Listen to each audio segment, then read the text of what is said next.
10 joules, ठीक। क्योंकि simply आपको क्वेश्चन में सब कुछ बता ही दिया है, फोर्स जो है उसी डायरेक्शन में डिस्प्लेसमेंट भी हो रहा है, ठीक है। ये था पहला क्वेश्चन, बहुत इजी है। अब कुछ बाकी आता है दूसरे पे आते हैं। दूसरा जो आपका इंटेक्स्ट है वो क्या है? A force of 7 Newton acts on an object, ठीक है। क्या हो गया आपका फोर्स पता चल गई। Then what it is saying, the displacement is 8 meters. How much? 8 meters. And then in the direction of the force, let us take that if the force acts on the object throughout the displacement, what is the work done in this case? So again question में आपको already mention कर दिया, the force is the displacement is in the direction of the force. तो इसमें क्या हो जाएगा, F लगा देंगे सीधे, तो F into S, that means your answer will be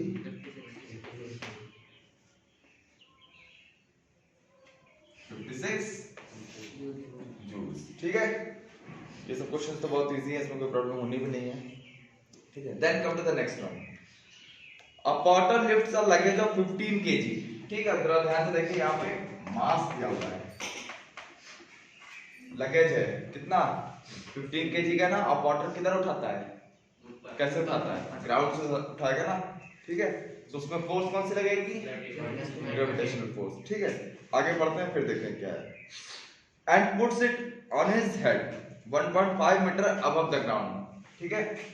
कितनी हाइट तक ले गया है, 1.5 meters above the ground. Calculate the work done by him on the luggage. अब ये आप लोग दिमाग से निकाल दीजिएगा, वो मैंने बताया था ना कि कूली और porter when he takes a load on his head and moves, then the work done by him is 0. यहाँ पर उसकी बात ही नहीं हो रही है, मूव नहीं कर रहा है, यहाँ पर उठाने की बात हो रही है। और अगर यहाँ पर देखोगे तो ऑब्जेक्ट को फोर्स कौन सी लग रही है, ग्रेविटेशनल फोर्स, और ऑब्जेक्ट को उठाए किधर जा रहा है, ऊपर की ओर, है ना। तो क्या एंगल 90 डिग्री आ रहा है, कितना एंगल आ रहा है, 180 डिग्री आ रहा है ना। आगे बस में तो उस केस में वर्क डन क्या होता है, मैक्सिमम होता है, बस डायरेक्शन नेगेटिव हो जाती है ना, लेकिन हम लोग यहाँ पे पॉजिटिव लेके ही चलेंगे, ठीक है। इसी वजह से हम लोग ने बताया। तो यहाँ से अगर हम लोग फोर्स निकालेंगे तो कितना आ जाएगा, mg मास इनटू ग्रेविटी, सी हो गया 15 इनटू जी की वैल्यू दी है क्या, नहीं दी है, तो 9.8 लेते हैं, ठीक है। कितना हो जाएगा मल्टीप्लाइड 10 ही दो भाई, कैलकुलेशन इजी रहेगा, ठीक है। 1.50 न्यूटन, वो 150 न्यूटन, और फिर यहाँ से वर्क डन क्या होता है, F into S। अब यहाँ पर क्या है, वर्टिकली उठाया है तो वही H will become your S, बस पुट कर देना इसमें। आगे क्या कहाँ गया, 150 into 1.5 कितना हो जाएगा तो 225, ठीक है। क्लियर, समझ में आ गई बात। ये नोट कर लिया, फर्स्ट वाला सारे कर लिए, कर लो फिर आगे बढ़ते हैं।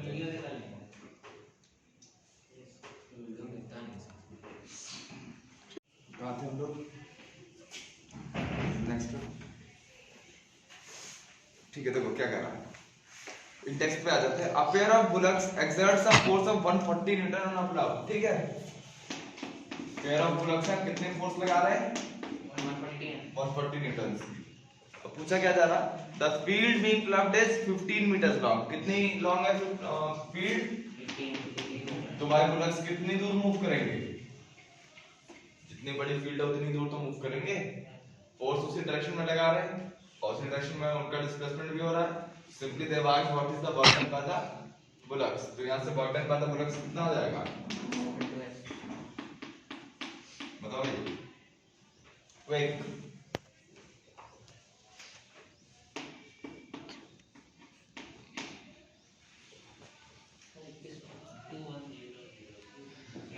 To slow,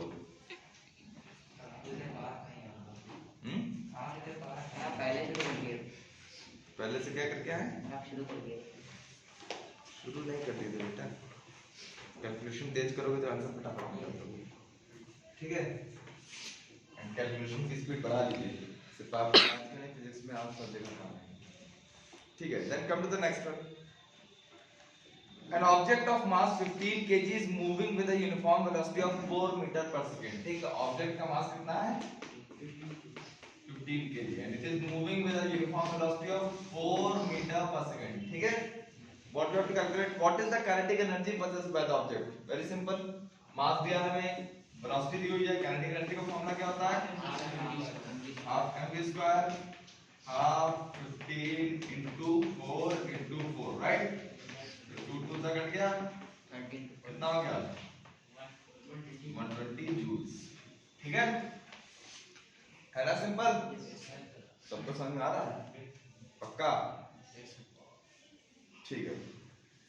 Then come to the next one. What is the work to be done to increase the velocity of a car from 30 kilometers per hour to 60 kilometers per hour? What is the work done? तो initial velocity कितनी थी 30 kilometre per hour. इसको change कर लें, कैसे change होगा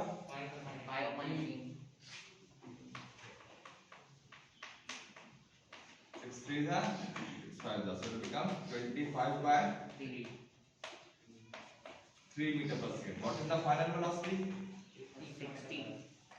60 kilometer per hour. Then it will become 60 into 5 by 18. Again 6 3 जा 10 जा, so it becomes 50 upon 3 meters per second. अब आगे पढ़ते हैं क्या कह रहा है, कहाँ गया. If the mass of the car is 15 kg, मास कितना दिया हुआ है 1500 kg. ठीक है, and if you remember, अब जरा ध्यान से देखिए, यहाँ पे वेलोसिटी में चेंज आया है कि नहीं. And they have asked you to calculate the work done. अगर आप लोग को वर्क एनर्जी थ्योरम याद हो तो क्या कहता था work energy theorem, do you remember? नहीं, वर्क एनर्जी थ्योरम says कि the work done by an object is equal to the change in its kinetic energy. याद आया? तो यहाँ से work done equals to final kinetic energy minus initial kinetic energy. ठीक है, final kinetic energy का मतलब हो गया half mv square minus half mv square. And if you remember the formula, it was something half m into v square minus u square. ऐसा था कुछ, इसके हिसाब से सॉल्व कर लीजिए.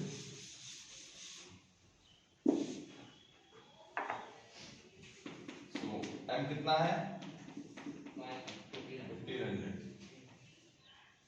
and v square means 50 upon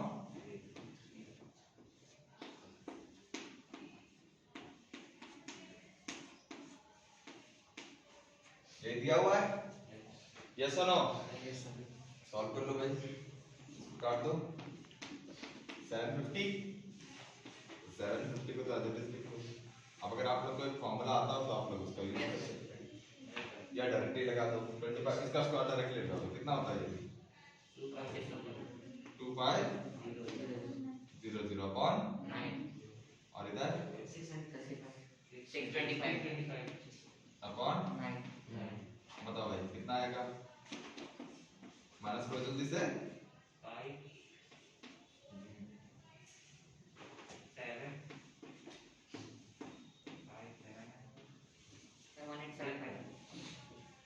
बताइए कटेगा किसी से.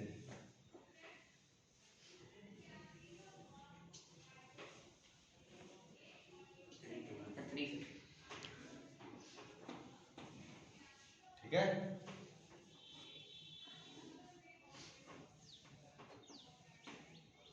now multiply 250 into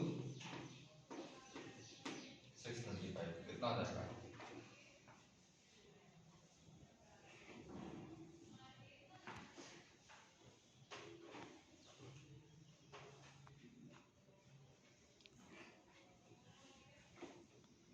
156250.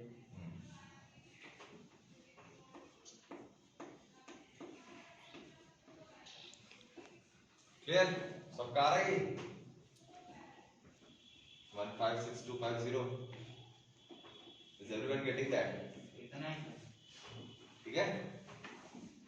समझ में आया क्या करना था हमें? ठीक, कौन सा थ्योरम हम लोग ने लगाया है? वर्क एनर्जी थ्योरम, और यहाँ पर मेंशन कर दीजिएगा अकॉर्डिंग टू,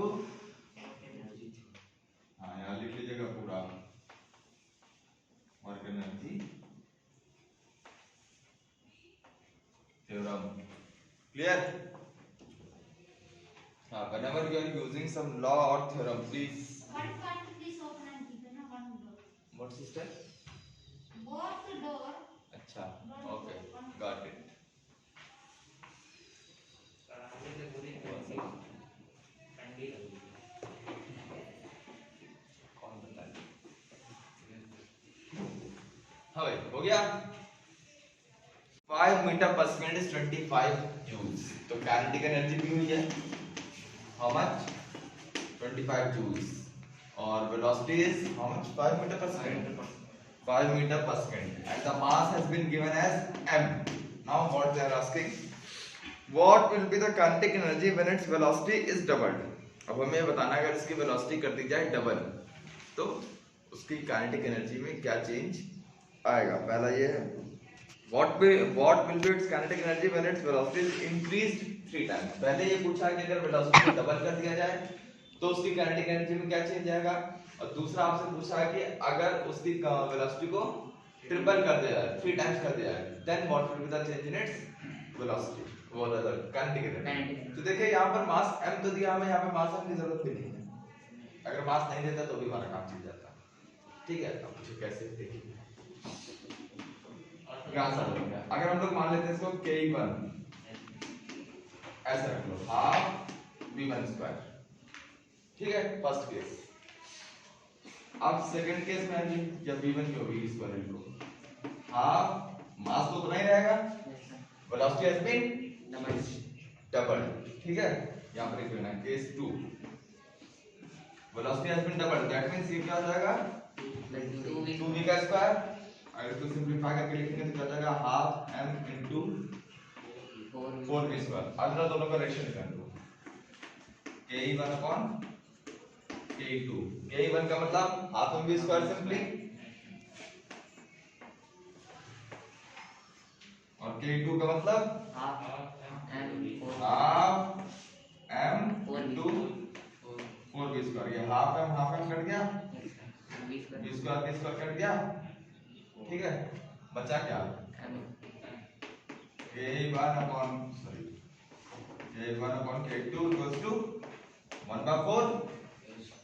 काइनेटिक एनर्जी भाई यहाँ पर जो आएगी k2 निकालना है ना, new kinetic energy will be 4 times the original kinetic energy, and how much was the original kinetic energy? 25। so अब कितना हो जाएगा,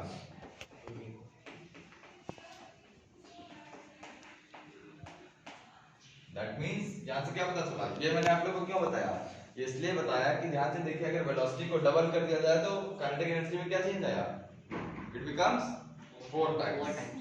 ठीक है, आगे बात समझ में। और इसी तरह अगर हम लोग थर्ड केस पे आते हैं,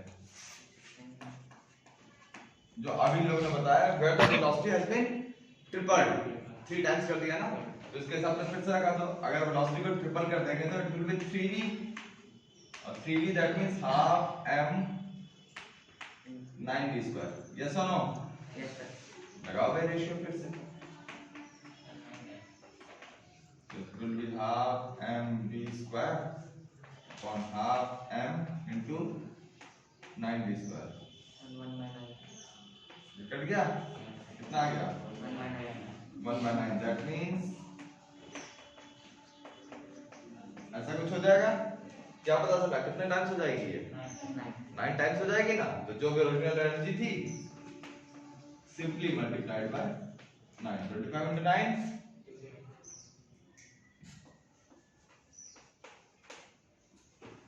ठीक है, क्लियर, समझ में आ गई बात। और अगर ये 4 टाइम्स कर दिया जाए वेलोसिटी को तो कितना हो जाएगा 16 टाइम्स, क्योंकि स्क्वायर होता है ना हाफ m स्क्वायर, तो आप यहीं से लॉजिक लगा सकते हो, जितने टाइम्स आप बढ़ाओगे उसका स्क्वायर कर देना। अगर 10 टाइम्स किया तो एनर्जी कितनी बढ़ जाएगी 100 टाइम्स। ठीक है, इसी वजह से वेलोसिटी काफी ज्यादा अफेक्ट करती है काइनेटिक एनर्जी को। डबल करने पे तो 4 गुना बढ़ गई, तुम उसको डबल करोगे वो 4 गुना डबल का डबल हो जाएगा। ठीक है, आएगा समझ में? और अगर मास में कोई चेंज करें हम लोग, मास को डबल कर दें तो क्या होगा? काइनेटिक एनर्जी के क्या चेंज आएगा? Kinetic energy if we double the mass, सत्ता हो जाएगा। डबल हो जाएगा बेटा। सिंपली देखो, मास में स्क्वायर तो होता नहीं है, इंटू 2 करोगे तो भी इंटू 2 हो जाएगा, है ना? Got it? चलिए नोट कर लो। 7.5 find the energy possessed by an object of mass 10 kg when it is at a height of 6 meters above the ground level। तो भाई बहुत सिंपल सा क्वेश्चन है। मास है 10 kg और हाइट कितनी दी है? 6 मीटर और जी कितना लेना है? 9.8। और किसी हाइट पे अगर ऑब्जेक्ट रखा है तो उसमें कौन सी एनर्जी होगी? पोटेंशियल एनर्जी होगी, ठीक है। और पोटेंशियल एनर्जी का फॉर्मूला mgh। m कितना है? 10, g कितना है? 6, h कितना है? 9.8। मल्टीप्लाई कर लो। हाइट 9.8 का हो गया। कोई बात नहीं, बात तो वही है ना। मल्टीप्लाई हो गई। अरे भाई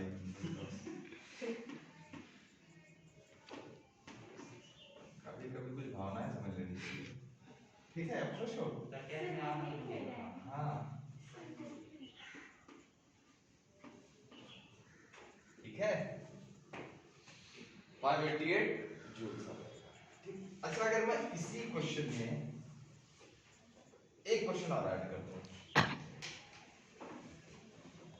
ठीक है?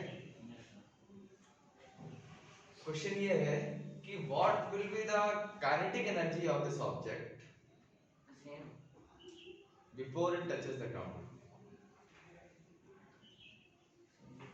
यही दिया, इससे ज्यादा कुछ दिया नहीं क्वेश्चन में। सेम होगा। क्यों? शुरुआत में बहुत ज्यादा रहती है, फिर आगे बिल्कुल ऐसा क्वेश्चन आपको दिया जाएगा, सिर्फ कितना ही दिया होगा, मास, हाइट और ग्रेविटी, और आपसे यही बात पूछेगा what will B it's kinetic energy just before it touches the ground. आप स्टार्ट कर दोगे तुरंत इक्वेशंस ऑफ मोशन लगाना, वेलोसिटी निकालनी है हमें, क्योंकि काइनेटिक एनर्जी पूछा है, मास दिया है, वेलोसिटी चाहिए, तो निकालने में लगे होगे, ठीक है? लेकिन क्या जरूरत है? कोई जरूरत है ही नहीं बेटा। आएगा समझ? क्योंकि जितनी काइनेटिक पोटेंशियल एनर्जी होगी इस हाइट पे जस्ट बिफोर द ग्राउंड कितनी होगी, वही तो काइनेटिक एनर्जी में चेंज हो जाएगा। एक तो था law of conservation of energy, एक फॉर्म से दूसरे फॉर्म में चेंज करेगी। और उसमें मैंने बताया था जब मैक्सिमम हाइट पे होता है तो पोटेंशियल मैक्सिमम होती है, और जब मिनिमम हाइट पे होता है बिल्कुल नीचे तो काइनेटिक मैक्सिमम होती है। बस तो जितनी पोटेंशियल थी वो सब की सब किस में चेंज हो जाएगी? काइनेटिक में, ठीक है?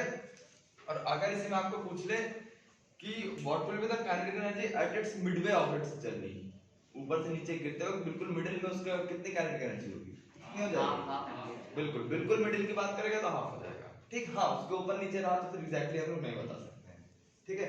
लेकिन बिल्कुल मिडिल में एग्जैक्टली हाफ होगा, क्योंकि आधी काइनेटिक में चेंज हो चुकी होगी और आधी अभी भी पोटेंशियल के फॉर्म में होगी, और बिल्कुल ग्राउंड पे आओगे पूरा काइनेटिक हो गया होगा, पोटेंशियल गायब, ठीक है?